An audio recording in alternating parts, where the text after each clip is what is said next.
For many people, moving into a home is one of the most exciting milestones of their lives. For others, homeownership can seem like an impossible dream. And for adults with disabilities, it becomes even more challenging. But today, alongside our friends at Acme Home Exterior, we prove that anyone can become a homeowner, no matter their story. All it takes is the right people to build something new.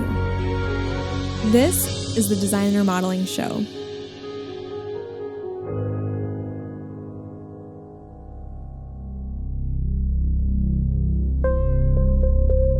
Our story begins with the People's Church of East Lansing, who partnered with both Lynx and Habitat for Humanity to provide housing for adults living with disabilities. Together, all three have the ambitious goal of restoring this rundown home.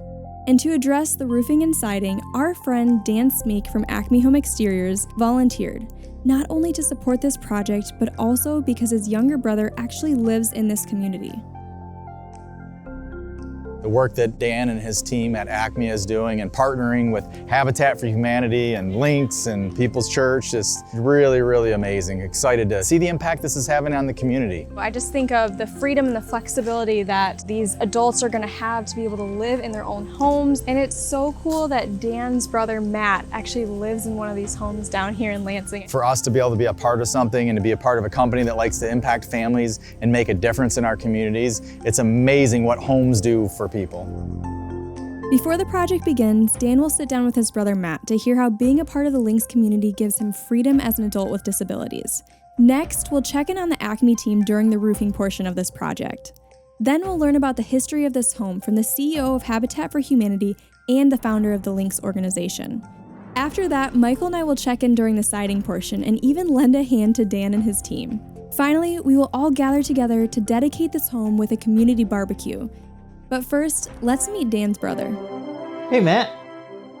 I'm 11 years older than you, so I remember when we brought you home because you were adopted. Yeah. So you were just little. I still remember this one time I was pushing you on the swing. I don't know if you remember this. I handed you a frog. You remember what you did to it? I don't know. You stuck it right in your mouth. Oh, nasty. But you were like 3 years old. It was really funny. So how old are you now? 32. You're 32. And after you graduated, you lived at home for a little bit, right? Mm-hmm. But you didn't want to live at home anymore, right? No, So, I like it up here. yeah. I remember when Mom and Dad told me that you were going to move here, I remember you being super excited. Because you don't like change a lot. Sometimes you don't like when things change, but now you're meeting lots of new friends here. Yes, we play board games and Oh, cool. then the next night we watch movies here, and then the next night we go different places. Tell me a little bit about like this house. Like, what are the things you like to do while you're here? I like to paint pictures and put pictures on walls and collect them. And then I like to paint t-shirts while I'm here. And I love cars too. Cars are my favorite. I'm good at models. Yeah, you have a lot of cars. I got plenty of models. I got enough cars and trucks. I don't think I can buy any more. I do cleaning, like mopping and vacuuming and dusting and washing the floors. Don't you mow the neighbor's lawn sometimes? Yeah, I mow the yard. I mow like 4 yards. And then they pay me and I do like a good job. They pay me like $20 for allowance money. So if I can get some like airplanes I can put on my bunk bed. So do you love living on your own? Yes, What's your favorite part about living on your own? I like my freedom. Not having Mom tell you what to do all the time? Yeah. But that was pretty nice to you, I think. You're pretty nice. Matthew's home gives him the freedom to be independent while still receiving support from his family and new friends. And just around the corner, his brother is making a difference as he begins the roofing portion of this new home.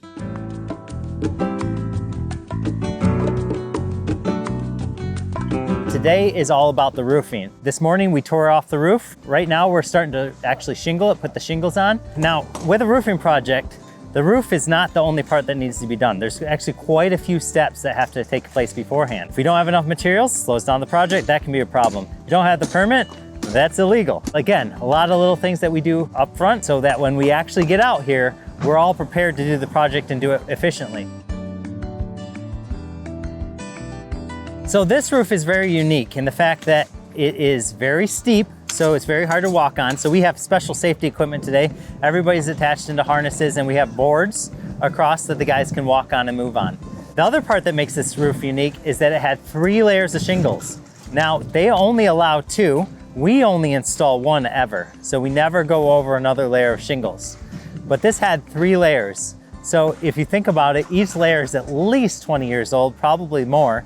This roof has been on 60 to 70 years from the beginning. So the new shingles that we're putting on is an architectural shingle made by GAF, and it's the GAF HDZ Timberlines. The reason we go with GAF as our product of choice for roofing is just because of the relationship we have with them. They have some of the best warranties in the business, backed by the manufacturer.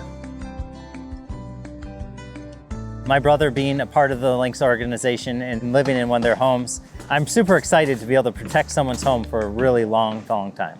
It's inspiring to see Dan and his team on the job site making a real difference. Now let's hear from Habitat for Humanity and Links to learn a little bit more about how this project first began. I'm Brent Taylor, CEO of Habitat for Humanity Capital Region. And I'm Mary Douglas. I'm a founder of the Lansing Intentional Communities, which we refer to as Links, and I have a son who's in the community. This model is a fairly unique model. These individuals live independently with some supports from the community. They play games together, watch movies together, have meals together, and one day a week they go out into the community together. Really not just being part of their own community, but being part of the greater Lansing community. We're creating a place where they feel like they have a family surrounding them, but yet are living independently as adults and not living in their parents' basement for the rest of their life. The way this whole project came to be, a couple of years ago, maybe even longer, we got a call from the People's Church in East Lansing, and they were talking about how they had an organization in town that they wanted to work with, and then, fortuitously, we took some donated properties from University of Michigan Health in the Eastfield neighborhood, and that's sort of how we ended up where we are today.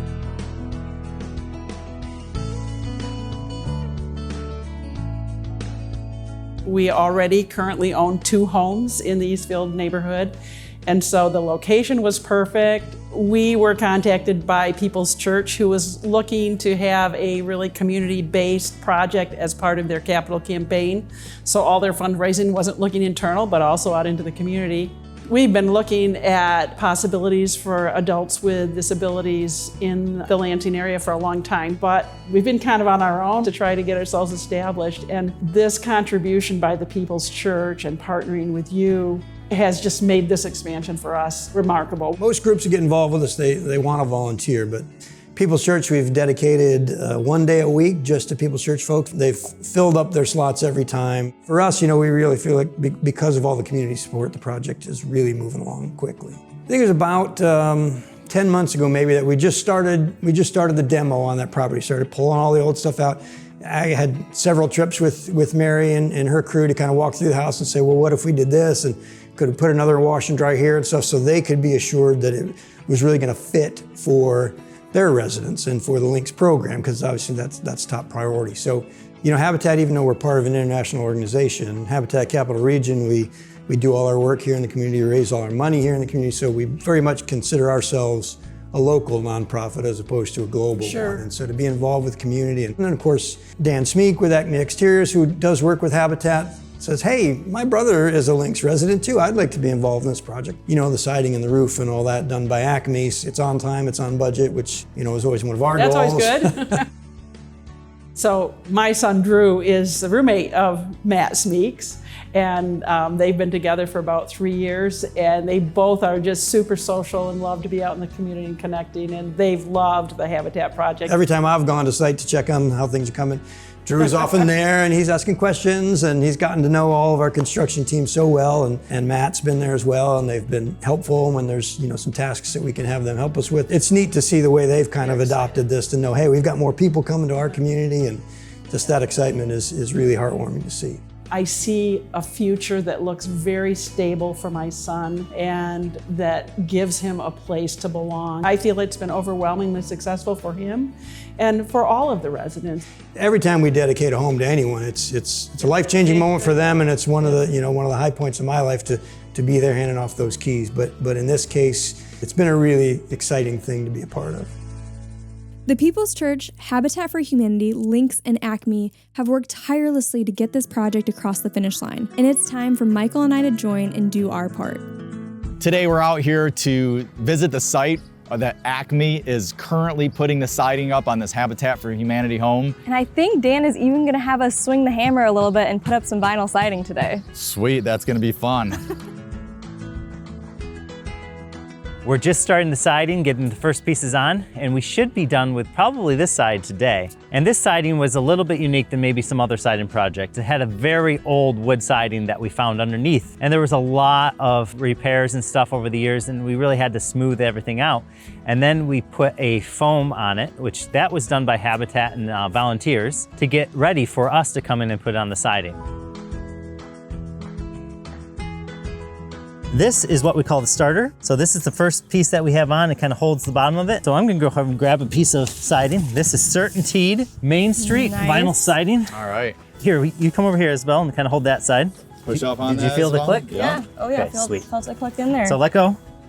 Now the cool thing is, Oh, wow. with vinyl siding, you don't want to yank on it. You just kind of let it sit there. Yeah. So now we're gonna install siding nails, and these Okay. are made out of aluminum. Here you Yep, go. yep, You can yep. take that. All right. I'll hand you the hammer. All right, here we go. Typically, we want to find kind of a studs, but let's go ahead and put one on the Think U we right have any here. studs? Exactly. Yeah, do we have studs? That old siding behind it is actually pretty solid. The reason you let that loose is so that siding will actually move back and forth. A full piece of siding can expand and contract about a 1/4 inch. If you have everything tight, it's gonna buckle on you like that. Yeah. And in this Michigan climate, we really have a lot of that extreme We heat do. and cool. Yep. So. I'll put a few real quick. It's back to where we need to be. If you have it, let's stick out too far, it actually can create little dots in the siding. The sun will heat it up if it's touching that. So Yep. if you guys wanna get the feel, and let's do one more piece, and you can see this one. What's a little different about that one? Oh yeah, we got our cutout right here. Got a little notch out. It's gonna go into this channel here. Shade channel. Kind of like it sounds, it actually channels the water away and protects the back. So I grabbed on, now it's holding and it's ready So for some are we nails. using nails because wood's behind it, or what? Yep, What's the correct. thought? Yep, so, and we want to have long enough nails that go through the foam and into the wood. The wood siding acts as a strong substrate for us to put the nails in. If we could hit every stub, that'd be perfect, but thankfully there is good solid sheeting and wood behind here, so Cool. we don't have to worry too much.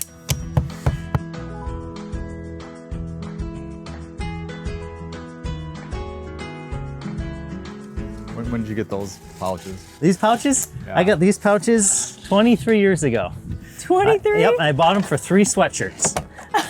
What do you mean you bought them for 3 sweaters? That's So yeah, I was working with a guy and I had these sweatshirts, and my wife worked at a t-shirt place, and he's like, I want some of those sweatshirts, I'll give you this belt for it.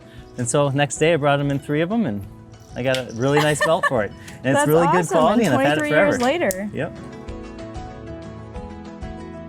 Well, thanks for your help putting a little bit of you into this house. With Acme being a long-standing partner of ours, it's really amazing to be out on the job site and see the progress that they've made on this project that really is going to impact the community.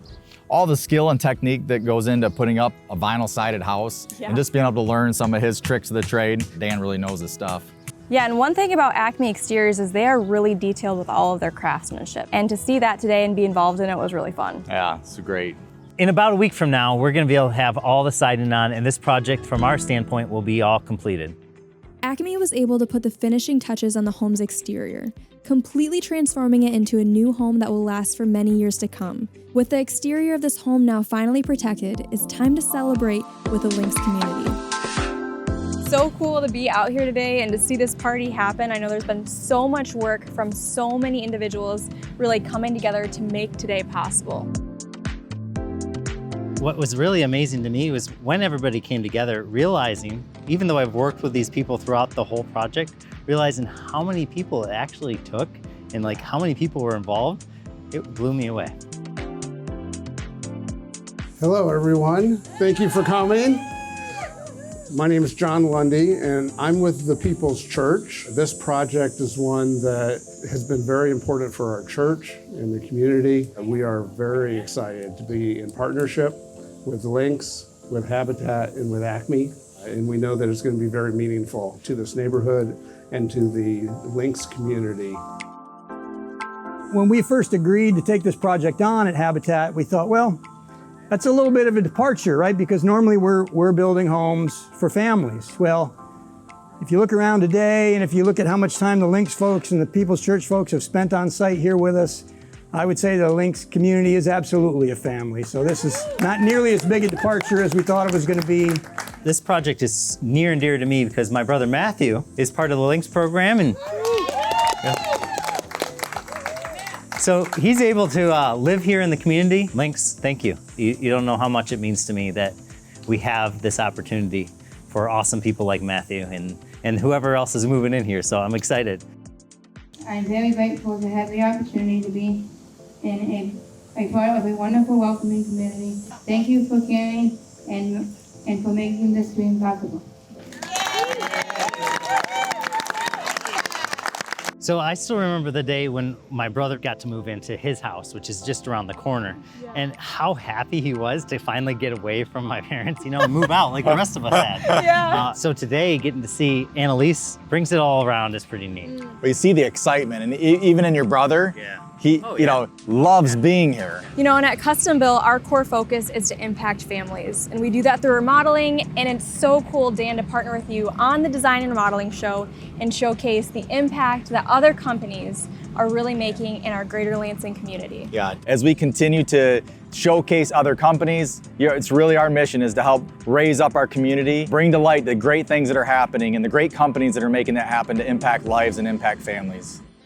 An anxiety that many adults with disabilities face is confronting their dreams of homeownership. But with the right support in a community filled with peace, love, and joy, one remodel can make the world of difference.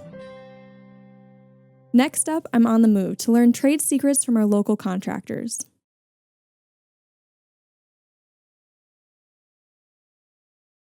I'm Isabel with Custom Built, and today we're going job site to learn trade secrets from a few local contractors.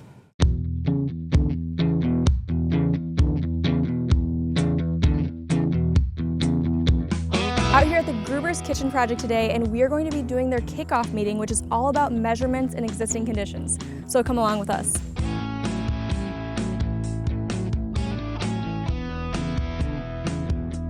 I'm here with Amy Rowley. She's our design assistant, and she's going to be measuring all the details so that we can create some beautiful as-builts, but then build off of that and create the design.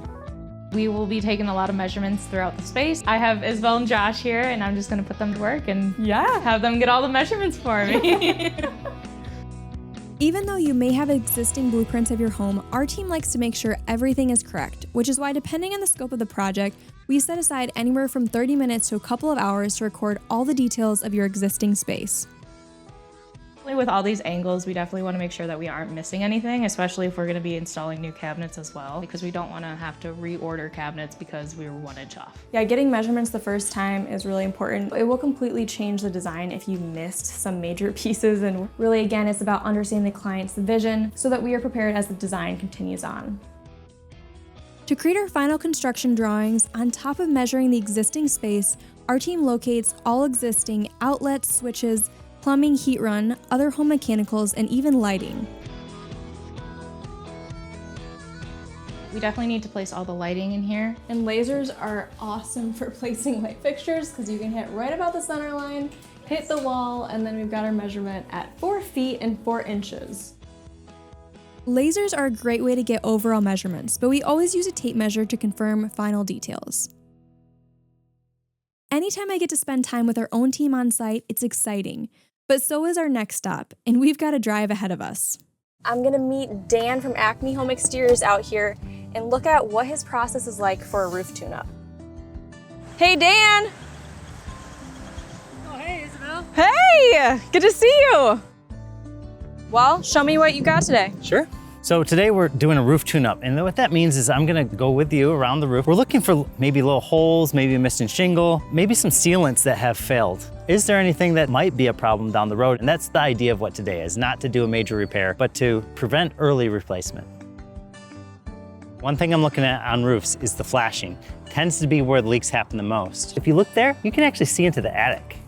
So it's very unlikely that a lot of water is going to go there, but a wind-driven rain could push that water into there, and it could become a problem down the road. So today we're just going to seal that as part of the roof tune-up. We're actually going to apply a sealant to this. This is not tar. It's not going to degrade in the sun. It can actually withstand the sunlight. So that's really important when you have something exposed. All we're going to do is just seal this little spot right here.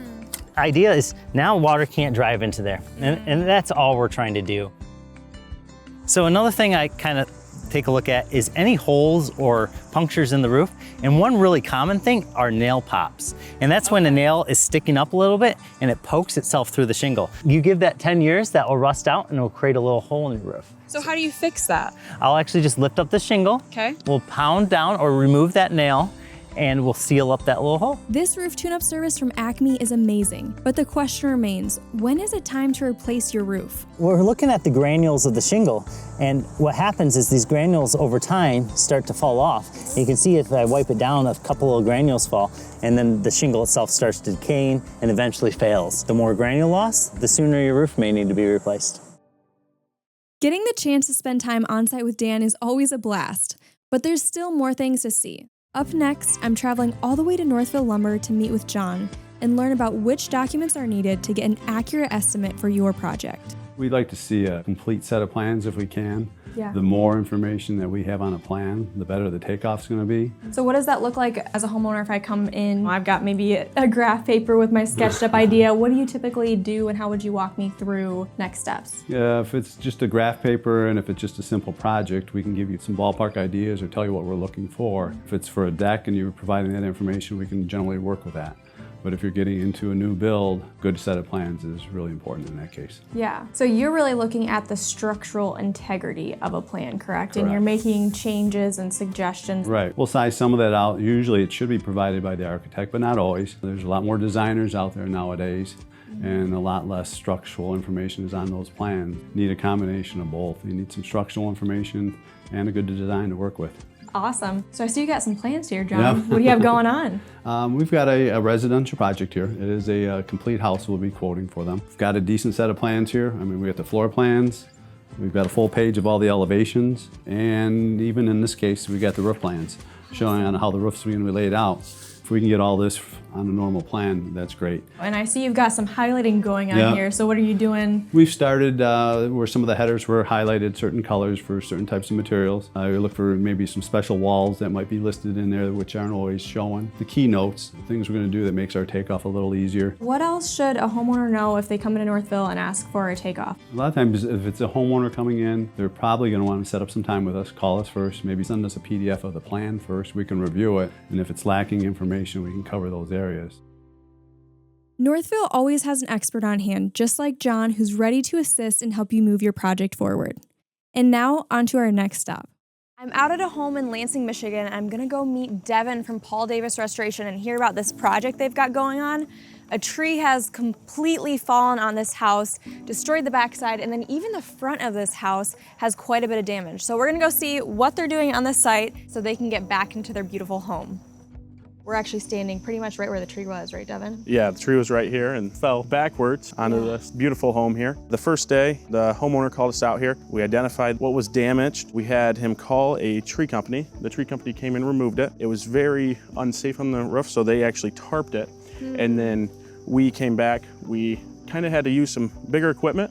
We built a temporary wall. We had to pick some things up here and then retarp it. And obviously we're not day one anymore, Devin, but I just want to point out too, you guys have done an incredible job with keeping this job site tarped. I mean, this is a long process to have a tree fall on your house, and I mean, so many things, right, that you guys are juggling. It's quite the process. We got to get engineer involved, the insurance involved, of course. On this specific one, there was an irrigation line right here. So we had to get the irrigation company out here to fix this so we could keep the lawn green. So you guys got it all set up, it's protected, and then you're coordinating all the pieces. So, you know, for a homeowner who's experiencing restoration, like you are well-versed in insurance. Yep. You're well-versed in dealing with other contractors, irrigation line, all of that. Yeah, so we're kind of a one-stop shop. You know, you call us out here, we handle the claim for you, we assist you in everything, and we're one company. We handle contents, we do the dry out, and we rebuild it. So everything is done by us. There's not, you know, an extra storage company, an extra moving company. It's all us. The work that Paul Davis Restoration is doing on this home is incredible, and we'll definitely be back to check on their progress. But for now, we have one more stop ahead of us. I'm out here at Carpet Studio Flooring America. I've got a client who's in a colonial home who's looking for some window treatments. So I'm gonna go inside. Katie, their specialist, is gonna show me the options and what we should choose. So this is the Hunter Douglas Dewitt, one of the most versatile treatments that we have. This particular one it goes down from the top. It also lowers like this. That's really nice. It's a really good feature to allow different ways to let the light in and out. One of my favorite treatments that's always a go-to is the Hunter Douglas Dewitt. It's insulating and it really fits many aesthetics. And that insulating would actually be really key because obviously here in Michigan with the cold, cold winters, it is nice to close those blinds, especially at night. Absolutely, yes. It can save you on your energy bills, it's efficient. And then also the vignette, which is a Roman shade style. This is the stacking vignette. That also has that feature. There's not a lot of treatments that offer this, so it's a great way to just allow the light in and allow different options for the privacy. It's available in a rolling style and a stacking style. It can really improve the aesthetics of the home and also provides a little of that insulation. And then there's also different lift options. So you could put this on a motor, you could have a corded option. There's even a motorized wand. Okay. Which is very convenient. Whoa. All the selections Katie showed me today were exactly what this client needs. For colonial style homes, these blinds will integrate perfectly with the other design elements we've already selected, and I can't wait to share this amazing find with our homeowners. That's all for our trade secrets today, but in case you missed it, let's revisit one of my favorite projects that we highlighted last year. Hey guys! Surprise! Yeah, welcome! Oh my goodness! Karen, are you ready to see your space? I am ready. Oh my goodness! Oh, I love how the two-tone cabinetry came out. Oh, this island is the right size. It's huge. Our family, like most families, they like gathering in the kitchen. So it was important that we have a bigger space to have that opened up. This is great. It's a lot bigger than the one we had before. Yes, There's a lot more people around it, so family hour will be right here. We have a lot of memories in our old kitchen, and I'm just looking forward to creating so many new memories in this new space. Can't say enough about the kitchen. The kitchen, the tile work around the window and over the stovetop is absolutely fabulous. Oh, check out your living room space. Oh my goodness. Oh, love the fireplace. That tile work is great. Oh, that's beautiful. The space is wonderful. This project is just for you. I mean, I couldn't have done it without your inspiration, and I just wanted Brian to help me bring it to light. Okay, let's take a look at your family room as well. I love the way the colors came together. We were trying to look for a gray that had blue gray because of the blue feature wall. I think this room just kind of hugs you. I love the color. This is your retirement home. You just retired. I love it. I love it.